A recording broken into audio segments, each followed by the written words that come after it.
ओम नमः शिवाय। हर हर महादेव। मित्रों, कैसे हैं आप सब? चैनल पे नए हैं तो विनम्रता से निवेदन करूंगा कि चैनल को सब्सक्राइब कर लें ताकि हमारे द्वारा बनाई हुई कोई वीडियो सबसे पहले आपको प्राप्त हो। चैनल पे और भी बहुत सारी ज्ञानवर्धक वीडियोस उपलब्ध हैं, यदि आप लाभ उठाना चाहें तो उन्हें भी देख सकते हैं। वीडियो में दिखाई जाने वाली जानकारी यदि आपको अच्छी लगे तो ज़रूर लाइक करें, शेयर करें, ताकि जो बाकी भी बंधुजन जो हमारे सब्सक्राइबर्स नहीं हैं या लाभ उठाना चाहते उन्हें भी इस वीडियो के दिखाए जाने वाले ज्ञान का पूरा लाभ प्राप्त हो। मित्रों, जैसा कि महाशिव पुराण में वर्णन है, आज वार्तालाप करेंगे भगवान शिव जी के उस अवतार के बारे में जो शिव जी का सबसे प्रिय, एक तरह से आप कह सकते हैं अंग कह सकते हैं, जिसके बगैर शिव जी ना कहीं जाते हैं ना कहीं जा सकते हैं, और उनके ऊपर सवारी करते हुए शिव जी जाते हैं। तो जी हाँ मित्रों, सबको पता लग गया होगा, हिंट मैंने दिया कि आज बात करेंगे नंदीकेश्वर अवतार की।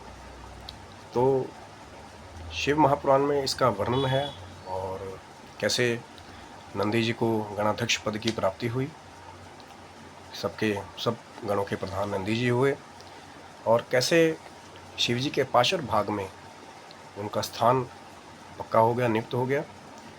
तो कहते हैं कि एक बार शिलाद मुनि ने अपने पितरों की तृप्ति के लिए, क्योंकि कहते हैं कि जिसका कोई पुत्र नहीं होता तो पितरों की तृप्ति बड़ी कठिन हो जाती है, इसलिए उनकी तृप्ति के लिए शिलाद मुनि ने घोर तप किया, इंद्रदेव को प्रसन्न किया। लेकिन शिलाद जी ने ये वर मांगा इंद्र जी से कि मुझे वो पुत्र दीजिए जो अयोनिजा हो।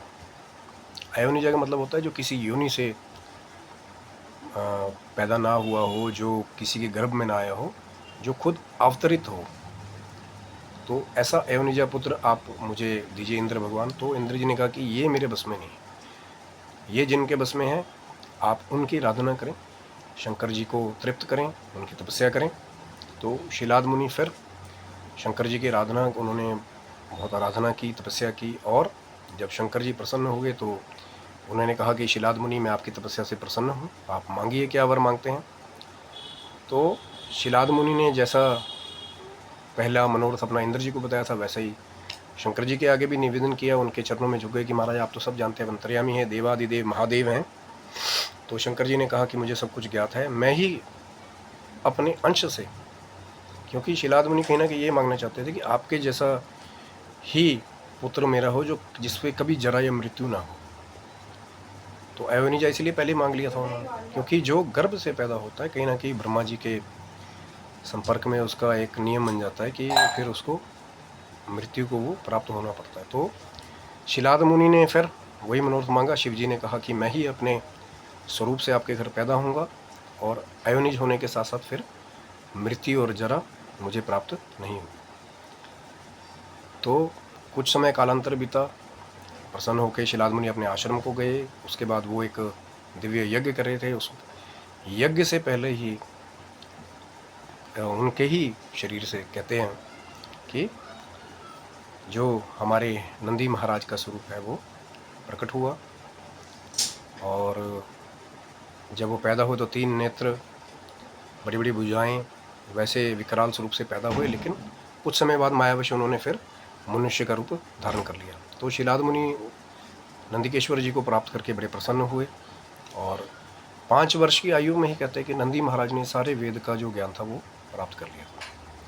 उसके बाद फिर एक बार संयोगवश जो है मित्र और वरुण दोनों ऋषि जो है वो ऋषि शिलाद के आश्रम में आए। उन्होंने जब नंदीकेश्वर को देखा कि आचरण लड़के का बहुत अच्छा है, विद्वान है, 5 वर्ष की आयु में सारा इसने वेद का ज्ञान ले लिया, लेकिन इसकी आयु बहुत कम है।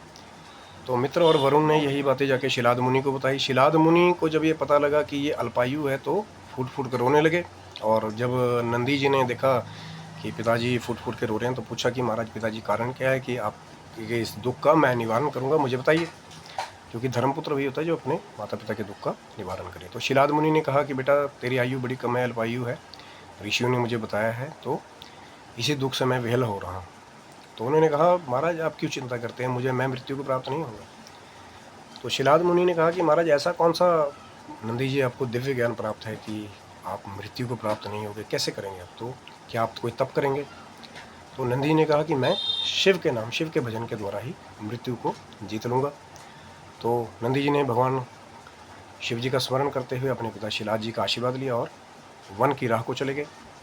वहाँ कहते हैं कि एक सरोवर के निकट नंदी जी ने बड़ा सुंदर और दिव्य आसन जमाया और भगवान शिव के रुद्र मंत्र का जाप करने आरंभ कर दिया। शिव जी प्रकट हुए, प्रसन्न हुए और कहा कि नंदिन मांगो, क्या मांगते हो? तो नंदी तो सिर झुकाए खड़े हो गए, कहा कि महाराज आप तो सब कुछ जानते हैं। तो शिव जी ने कहा कि तुम सदा प्रसन्न रहने वाले हो कि मेरी ही आज्ञा से मित्र और वरुण आपके पिता के आश्रम में गए थे, और तुम तो अजर हो, अमर हो, कभी जरा को मृत्यु को प्राप्त नहीं होंगे। यही आशीर्वाद मैंने शिलाद मुनि को दिया था कि अपने अंश से तुम ही मेरे ही अंश हो, मेरे ही समान हो, ना तुम्हें कभी जरा प्राप्त होगी, ना कभी मृत्यु प्राप्त होगी। तुमने इतना जो ये तप किया है, मेरे मंत्र का जप किया है, सदा मेरे पार्श्वर भाग में मेरे पास ही तुम्हारा स्थान होगा और मेरे जो स्वरूप है निरंतर तुम उसका दर्शन करोगे।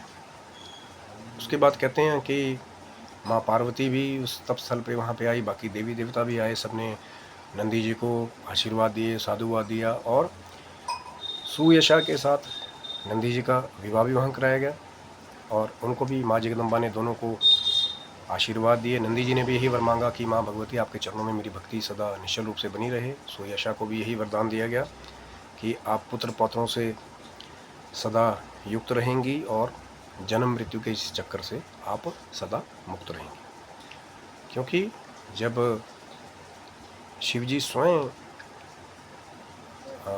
अपना आशीर्वाद देकर उन्होंने नंदी के मस्तक पे अभिषेक किया, वहाँ पे तो एक वरुण और भी आता कि पंच नदियों का भी शिव जी ने वहाँ प्रकटे किया और मस्तक पे अभिषेक किया नंदी के, और गणों का अध्यक्ष नंदी जी को बना दिया कि आज से आप प्रधान अध्यक्ष, सब गणों को कह दिया कि आज से ये आपके अधिपति होंगे, जो ये कहेंगे इनका ही शासन चलेगा। और सुयशा को भी बहुत सा वरदान देके शिव जी और पार्वती जी सारे परिवार को लेकर के कैलाश को चले गए। बाकी सब देवता नंदी जी के तप की महिमा को नमस्कार करते हुए, प्रणाम करते हुए अपने अपने लोक को चले गए और नंदी जी उसके बाद से भगवान शिव की दिव्य सेवा में संलिप्त हो गए और सदा ही शिव जी के समीप कैलाश पर वास करने लगे। तो ये थी मित्रों नंदिकेश्वर अवतार की महिमा, क्योंकि शिव जी स्वयं मृत्युंजय हैं और जिसको आशीर्वाद दे देते हैं, जिसके ऊपर अपना हाथ रख देते हैं, वो भी मृत्यु को जीतता हुआ एक दिव्य जीवन को व्यतीत करता है, दिव्य आभा को प्राप्त करता है। ये शिव कृपा है और शिव जी की कृपा से ही नंदी जी जो है वो गणों के अध्यक्ष बने।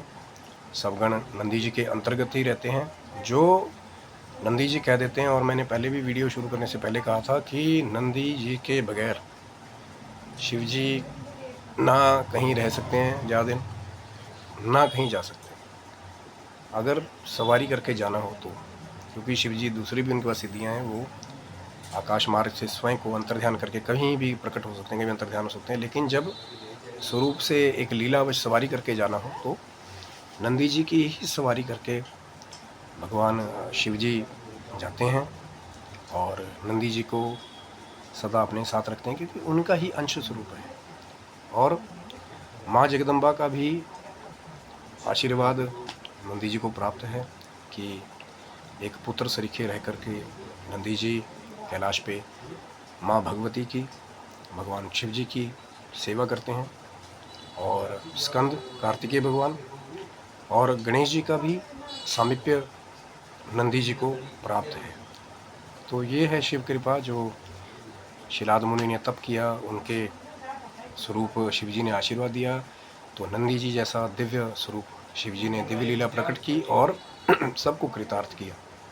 क्योंकि नंदी जी से जुड़ा हुआ एक और भी वरदान है जो माँ पार्वती ने दिया था, वो शायद भगवान शिव की कृपा होगी तो शायद अगली वीडियो में उसके बारे में बात करेंगे। आशा करता हूँ मित्रों की वीडियो आपको अच्छा लगा होगा। लाइक करें, शेयर करें, सब्सक्राइब करें, ताकि हमारे द्वारा आने वाली कोई भी वीडियो सबसे पहले आपको प्राप्त हो और ऐसे ज्ञान का प्रचार चलता रहे। हरि ओम नमः शिवाय। जय माता दी।